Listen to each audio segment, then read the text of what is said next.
Hello दोस्तों, और कैसे हैं आप लोग? ठीक हैं? आज हम आप लोगों के समक्ष क्लास 10th मैथ चैप्टर 9 त्रिकोणमिति के कुछ अनुप्रयोग लेकर के उपस्थित हुए हैं। तो क्वेश्चन नंबर 1 है, किसी मीनार की छाया उसकी ऊंचाई के √3 गुना के बराबर है, तो उस समय सूर्य का उन्नयन कोण ज्ञात करो। ठीक है, क्वेश्चन ये है, ये राजू प्रकाशन की बुक से है, एनसीईआरटी से रिलेटेड क्वेश्चन है। तो हम लोग इसको सॉल्व करेंगे। चलिए हम लोग सॉल्व करते हैं। हल कह रहा है किसी मीनार की छाया, तो मीनार कैसे होती है? ऐसे ही तो होती है। अब ये मीनार हो गई, इसकी छाया बनेगी, वो इस साइड में तो बनेगी, इस साइड में इसकी छाया बन गई। किसी मीनार की छाया उसकी ऊंचाई के 3 गुना के बराबर है। क्या कह रहा है? उसकी ऊंचाई के 3 गुना के बराबर है। तो उसके फिर उसके बाद में क्या कह रहा है? उस समय सूर्य का क्या उन्नयन कोण ज्ञात कीजिए। यानी यहाँ से हम यहाँ पे समझ लो कि सूर्य है यहाँ पे। चलिए, ऊंचाई को हम क्या मान लेते हैं? यच मान लेते हैं। क्या मान लेते हैं? यच मान लेते हैं। और फिर कह रहा है कि जो मतलब क्या है, उसकी छाया जो है ऊंचाई के 3 गुना है। चलो है, ऊंचाई के 3 गुना है, तो हम ऊंचाई को क्या मान लें? यच। और यच का 3 गुना करेंगे तो क्या होगा? √3h कर लो। क्या कर लो? √3h हो गया, √3h हो गया। अब हम क्या करें? हम एक भुजा को ये मान लेते हैं, इसको हम b मान लेते हैं, और इसको हम क्या मान लेते हैं? c मान लेते हैं। चलिए ठीक है। अब देखिए यहाँ पे कोण कहाँ पे बनना है? यहाँ पे बनना है कोण, यहाँ पे बनना है। तो आधार क्या होगा? ये होगा। लंब क्या होगा? ये हो जाएगा। और कर्ण क्या होगा? ये हो जाएगा। तो यहाँ पे लिख लेते हैं, ये हमारा कर्ण हो गया, और ये हमारा क्या हो जाएगा? लंब हो जाएगा, और ये हमारा क्या हो जाएगा? आधार हो जाएगा। क्या हो जाएगा? आधार हो जाएगा। अब देखिए हमको क्या पता करना है? सूर्य का उन्नयन कोण ज्ञात करना है, यानी थीटा का मान ज्ञात करना है। इसके लिए हम क्या करेंगे? यहाँ पे लंब और आधार देखते ही लंब का मान ज्ञात करना पड़ेगा। तो हम यहाँ पे लिखेंगे त्रिभुज ये ABC में, त्रिभुज ABC में। अब यहाँ पे लंब बटा आधार किसका मान होता है? तो लाल बटा कक्का से जानेंगे हम लोग। लाल बटा कक्का से हम जानेंगे। लाल बटा कक्का कैसे होता है? के ए क्या होता है? लाल बटा कक्का, यही तो होता है। चलिए, अब यहाँ पे हम लंब बटा कर्ण किसका, ये साइन थीटा बराबर क्या होता है? लंब बटा कर्ण होता है। कॉस का आधार बटा कर्ण होता है। टेन का क्या होता है? लंब बटा आधार होता है। लंब बटा आधार होता है। तो हमें किसका मान ज्ञात करना है? लंब बटा आधार किसका मान होगा? फिर टेन का मान होगा ना? होगा नहीं होगा? तो यहाँ पे हम लोग लिखेंगे टेन थीटा बराबर लंब बटा आधार, यानी AB बटे में क्या हो जाएगा? BC या CB कुछ भी लिख सकते हो। BC लिख लो, BC, AB बटा BC। अब यहाँ पे लिखेंगे टेन थीटा बराबर AB का मान कितना है? यच है, तो यच मान लो। BC का मान कितना है? √3 अपान क्या है? √3h है, √3h हो गया। अब यहाँ पे देखो टेन थीटा बराबर, यहाँ पे h से h काट दो, h से h कट गया, तो 1 अपान क्या बचा? √3 बचा। 1 अपान √3 जो मान होता है वो किसका होता है? 30 डिग्री का होता है। होता नहीं होता है?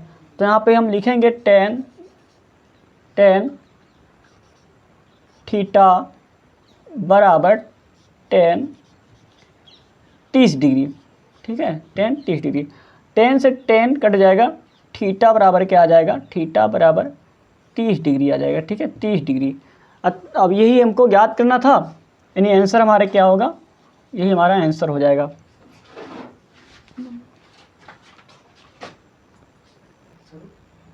चलिए अब हम दूसरा क्वेश्चन देखते हैं। यहाँ पे दूसरा क्वेश्चन है कि एक हवाई जहाज़ हवाई अड्डे की ओर आ रहा है। यदि प्रेक्षण बिंदु से हवाई जहाज़ की दूरी 12 किलोमीटर हो और इस बिंदु पर 45 डिग्री का कोण का उन्नयन कोण हो तो ज़मीन से उसकी ऊंचाई बताओ। चलिए ठीक है, मैंने माना कि हवाई जहाज़ जो है यहाँ पे है, यहाँ पे हवाई जहाज़ है और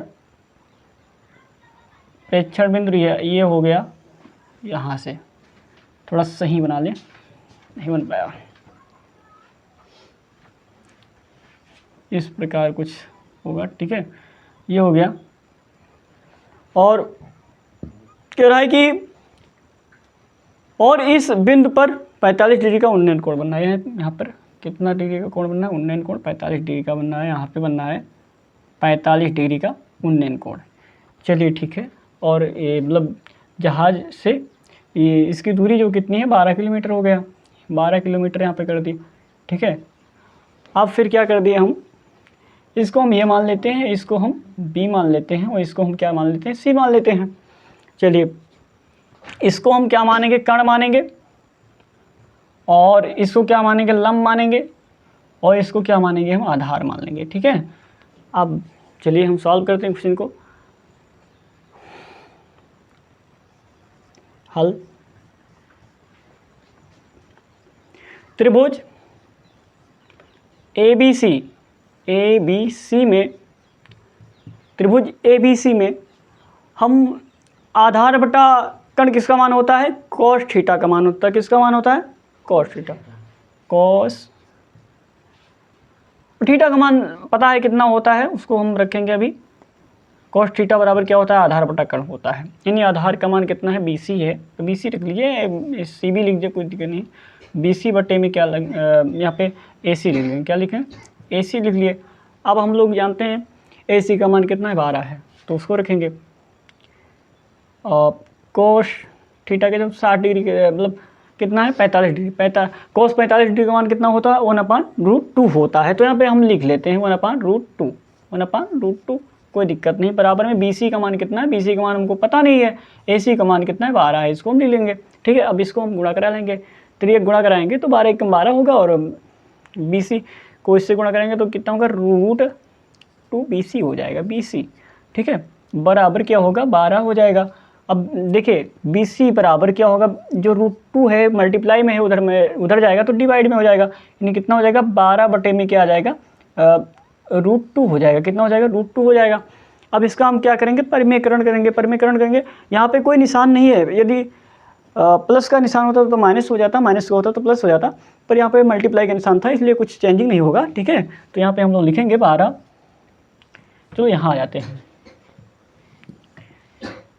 12 बटे √2, परिमेयकरण करेंगे तो √2 बटे में √2 हो जाएगा।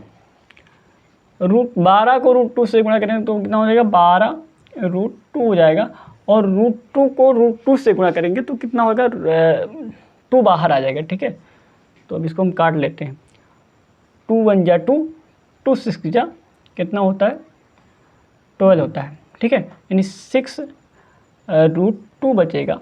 अब क्या करेंगे हम लोग, 6 यहाँ पे इसके बीच में क्या निशान है, मल्टीप्लाई का निशान है, मल्टीप्लाई। अब क्या करेंगे हम लोग, √2 का मान कितना होता है, 1.4